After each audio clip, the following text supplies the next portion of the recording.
first century, the Jewish people had a sevenfold prayer practice, where they would pray about every 3 hours during the day, which became 5 different times between the rising of the sun and the setting of the sun.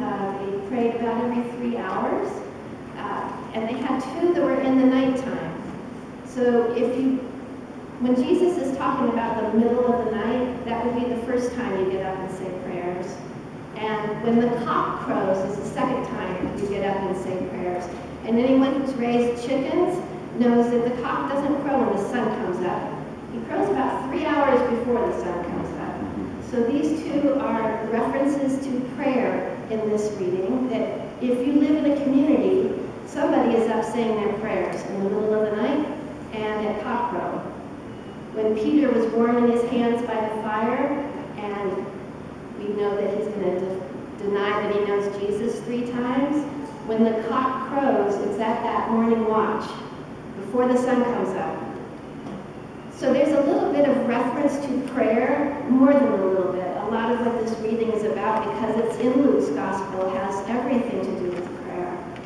Where our treasure is, there will our heart be. Where our heart is, there will our treasure be. That's about your prayer life. If you are attached to God through a loving desire to do God's will for you, that's all that this section is talking about. For instance, this beautiful story in which we are the slaves and we're waiting for our master to come home from the wedding banquet. You can see this wedding banquet as the Thursday before Easter Sunday, Maundy Thursday, when the Lord's Supper is introduced. That Jesus says, I am the bread, I am the wine, I am the blood, I am the body. He institutes Holy Eucharist, and later that night, in the middle of the night, a thief does come to steal Jesus away. This is Judas and the guards. And before this happens, Jesus is in the Garden of Gethsemane, and he directs all of us, disciples, to stay awake, be prepared, be ready for action. And they all fall asleep while Jesus prays. So our commemoration of this night is what we do on Maundy Thursday night.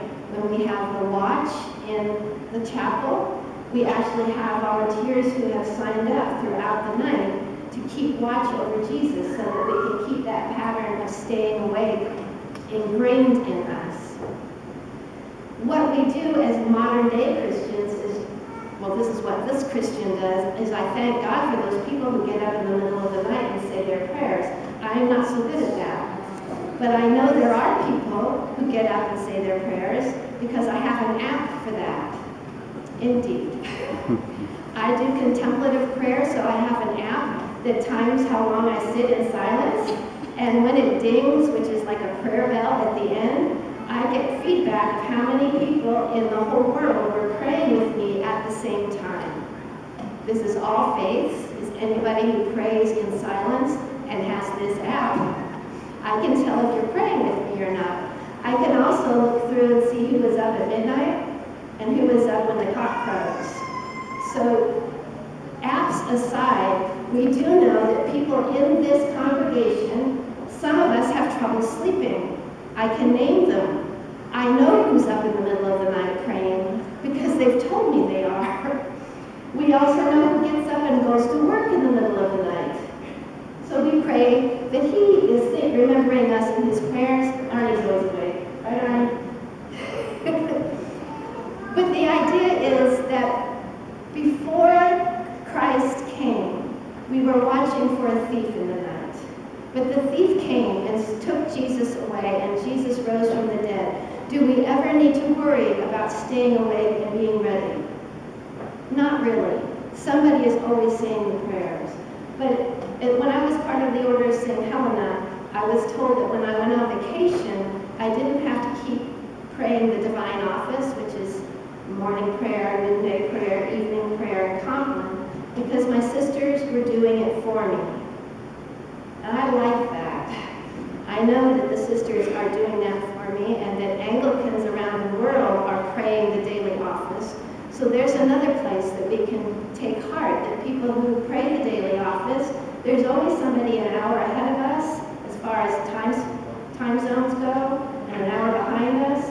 So we pretty much are praying around the clock. The main point of this reading, though, is the desire that comes with wanting to stay alert. That when we are the slaves waiting for our master to come home from the wedding banquet, that wedding language is intended to mean us, the Christians, that we are married to Jesus Christ, that he is our spouse, so that when we go to bed at night, after we say our little nighttime prayer, we pray for Jesus to watch over us, to wake us up if need be. I have been called in the middle of the night for medical emergencies, and luckily the person knew that I sleep deeply, and she called 3 or 4 times before I got to the phone and found out there was an emergency and I needed to get to the hospital stat right now. Hopefully, if you need me in the middle of the night, you will also do the same. Let it ring 3 different times and you'll wake me up. But the important thing is that we know that if we fall asleep in prayer and wake up and say prayers of thanksgiving for waking up in the morning, that God is watching over us. That we don't need to be anxious and wake up every hour on the hour and say the Lord's Prayer. We can rest assured that there are Christians praying, and that we as a community pray at different times. Some pray on the road behind driving their trucks. Some pray at home, some are homebound, and they're praying all the time, but we can count on that. The desire is for this master to come home and finding us in prayer, and then what does he do? He strips off his outer garments, tightens his belt, gets down on the floor, washes our feet, and serves us a holy meal. Now, if that's not something to wake up for, I don't know what is. Amen.